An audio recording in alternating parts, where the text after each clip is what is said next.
रोज़मर्रा की ज़िंदगी में ये तहम्मुल का वर्ड बहुत ज़्यादा इस्तेमाल होता है, बेशक वो दुआ हो या हमारे कोई दुनियावी मसले हो। जबकि हम पैदाइश जब हम लोग पैदा ही होते हैं तब से सब्र, तहम्मुल, बर्दाश्त साथ ही लेके आते हैं। तहम्मुल का इंग्लिश में, हिंदी उर्दू में काफ़ी ज़्यादा मीनिंग्स हैं, स्टेटमेंट्स हैं, लेकिन मैंने इसको लिंक किया है लॉन्ग सफरिंग के साथ। ओके, जो लॉन्ग सफरिंग स्टार्ट कैसे हुई? ओके, कि जब आदम को खुदा ने बनाया और उसको बाग़े अदन में डाला, उसके लिए बनाया, फल बनाए उसके लिए। और मैं इमेजिन कर सकता हूँ कि जब खुदा आपको कोई चीज़ देता तो कितनी खूबसूरत होगी, पानी और पता नहीं क्या है। लेकिन उसने एक कंडीशन रखी थी कि आपने ये फल नहीं खाना, लेकिन उसने वही गलती की और उसने वो फल खाया। और वहां से स्टार्ट होता है ये सफरिंग का, कि अगर आप नाफरमानी करें सजा तो मिलेगी, और वो सजा आज हम लोग भी देख रहे हैं। ठीक है, खुदा का बिल्कुल भी ऐसा प्लान नहीं था कि वो हम लोगों के लिए प्रॉब्लम पैदा करें, मुसीबतें पैदा करें, परेशानियां। तो हमारा खुदा तो वो है कि हम लोगों को परेशानी होती है, टेंशन होती है, हम दुआ करते हैं, अगले लम्हे मौज़ात, और हम लोगों की सबकी लाइफ में कैसे मौज़ात हैं, अनबिलीवेबल। ओके, मैं यहाँ पे एक छोटी सी आयत पढ़ना चाहूँगा। कुलसियो पहला बाब उसके 11 आयत। अपनी शान और शौकत के मुताबिक तमाम सब्र के साथ, मजबूती और सब्र के साथ और खुशी के साथ सब्र करना। और एक और आयत खरूज 6 बाब 34 आयत। खुदावन खुदा मेहरबान और मेहरबान, साबिर और सदाकत और सच्चाई से कसरत है। Praise the Lord. अगर हम बाइबल में नबियों का जिक्र देखें, सो कोई मुझे ऐसा नबी नहीं लगता जिसने मुसीबत, ज़हनी, जिस्मानी या रूहानी तौर पे मुसीबत उठाई ना हो। ठीक है, अगर आप नबियों के अलावा भी बहुत से एग्जाम्पल्स देख लें, सो हमारे सामने जुनमान कोड़ी था, फिर उसके बाद वो एक शख्स था जो अंधा था, जो खुदा का इंतज़ार कर रहा था एक तवील अरसे से। उसके बाद जो आपका एक लेडी थी जो 12 साल से एक ऐसी बीमारी में थी जो कि खुदा सिर्फ ठीक कर सकता था। खुदा ने अपने वादा पूरा किया, क्योंकि खुदा अपना वादा कभी भी नहीं भूलता, हमेशा पूरा करता है। और जब खुदा ने उसको औलाद से नवाजा, तो खुदा ने उससे कहा कि ये सबसे तेरा प्यारा है, इससे इसकी कुर्बानी दे। और मैं जब देख रहा था, मैं सोच रहा था कि अगर मैं उस जगह पे होता तो मैं क्या करता, परेशान हो जाता, शायद समझ मुझे कुछ ना आता, शायद मैं ना कर देता, शायद हम में से बहुत से लोग ना कर देते। क्योंकि औलाद एक ऐसी चीज है कि हम कुछ भी कर ले अपने से जुदा नहीं कर सकते, लेकिन उसने खुदा की फरमाबरदारी की और नबी खुदा ने इसी वजह से उसको बनाया। अल्लाह का शुक्र करते हैं। और हम देखते हैं कि ये जो फल है, ठीक है, उसके वसीले से खुदा हम लोगों को उतनी ही बरकत देता है जितनी हमसे वो लेता है, थोड़े वक्त के लिए परेशान करता है। सो मैं रिक्वेस्ट करूंगा और आप सबसे ये कहूंगा कि आइए हम दुआ करें कि जितने भी आज हम फल पा रहे हैं वो हम सब में बाकायदा एक हर किस्म से हम ब्लेस्ड हों, और रूल कुदस को वेलकम करें और सब्र, बर्दाश्त और तहम्मुल को अपनी रोजमर्रा की जिंदगी में इस्तेमाल करें। Praise the Lord. Amen. Thank you. My topic is gentleness. I believe we all know about gentleness. Yes? You are the example of it. Yes. So today we are going to learn about a very special fruit called gentleness, the fruits of the Spirit, which today our conference is about.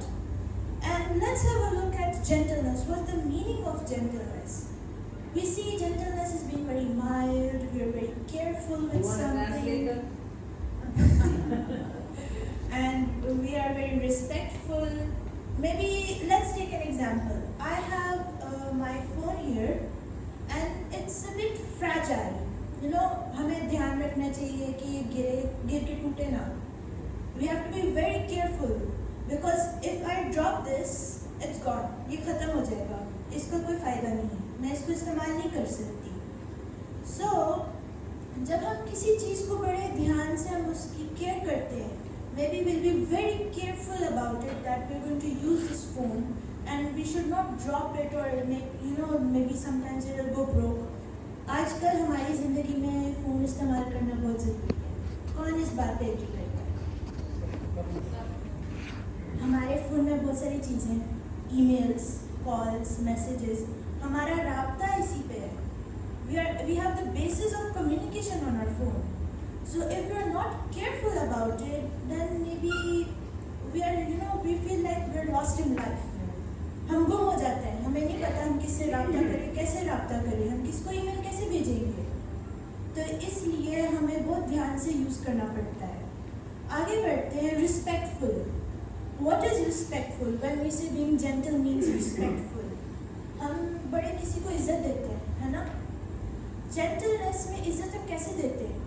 हम किसी को आके सलाम करें. We'll greet them the other day. Good morning, good evening, praise the Lord. We are also being gentle. If we are not gentle, how can we go up to someone and greet them? हम अगर बहुत ही गुस्से वाले हों, हम किसी को सलाम नहीं कर सकते.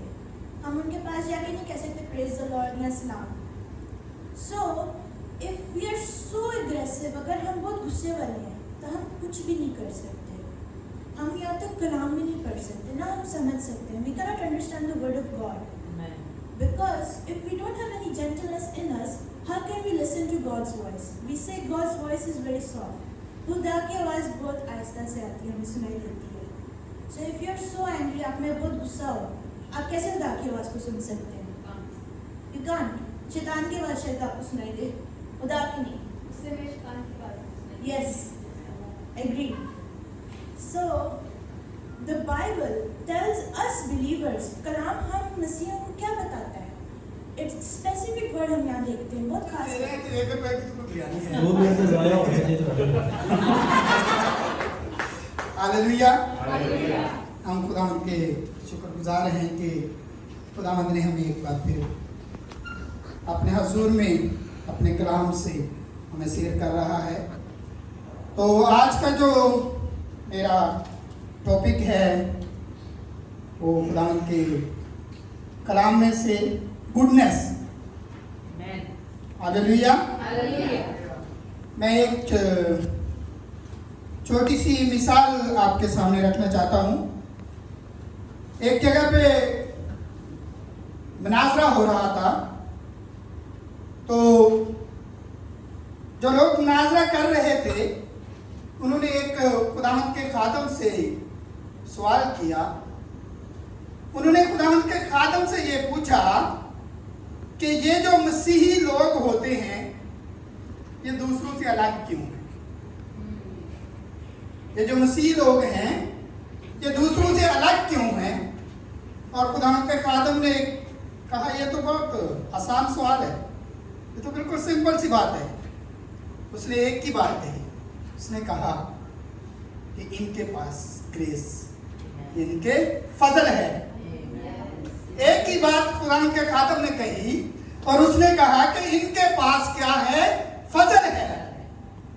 और जिसके पास फजल हो उसके पास मोहब्बत, इत्मीनान, खुशी, तहम्मुल और तसल्ली और शादमानी सब कुछ उसके पास है. हालेलुया. आए हम देखेंगे मुकद्दस. सॉरी मेरा चश्मा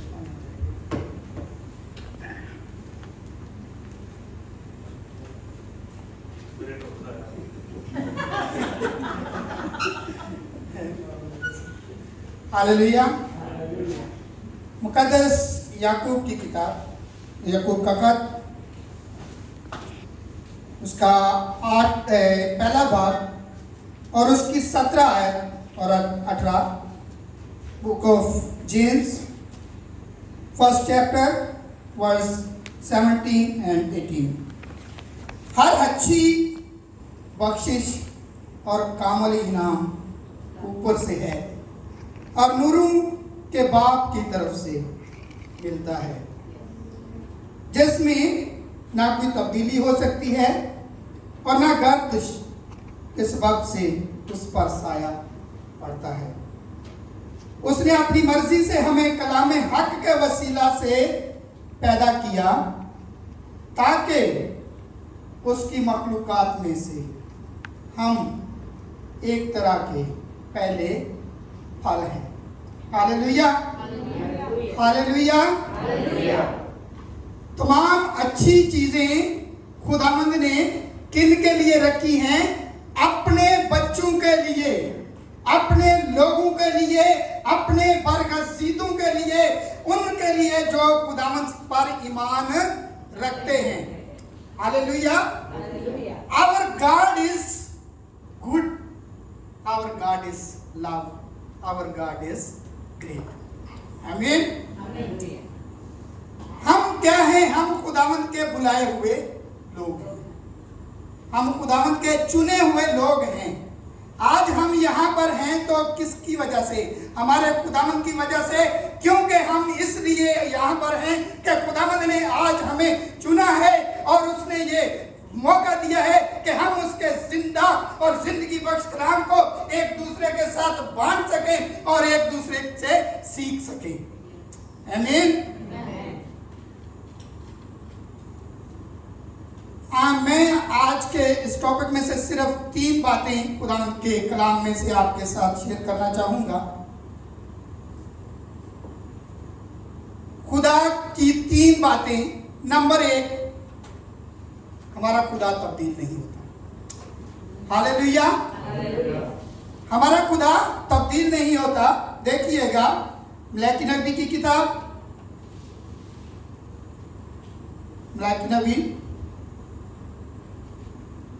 और उसका 3 बाब और उसकी 6 आयत, 3 की 6, क्योंकि मैं खुदावंद ला तब्दील हूं। हालेलुया। मैं खुदावंद ला तब्दील हूं, इसीलिए ऐ बनी याकूब तुम निस्त नहीं होगे। हालेलुया। हमारा खुदा क्या कहता है कि मैं ला तब्दील खुदा हूं, मैं कभी भी बदल नहीं सकता। हालांकि जब हम कलाम मुकद्दस पर गौर करते हैं, पुराना अहदनामा में जब मूसा अपनी कौम बनी इसराइल को मुल्क मिस्र से निकाल कर ला रहा था, तो 1000 बार, कितनी बार कौम बनी इसराइल ने क्या की? खुदावंद के हजूर गलतियां की, खता किए। 1000 बार उन्होंने खुदावंद का इनकार भी किया, पर खुदा वादा कर चुका था किसके साथ? अपने बंदे इब्राहिम के साथ।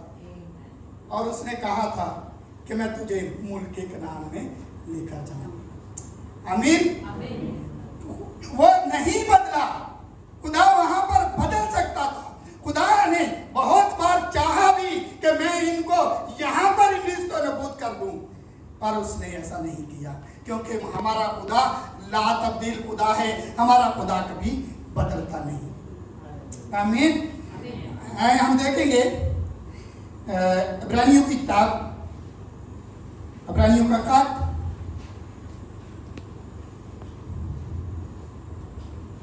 और उसका 13 बाब,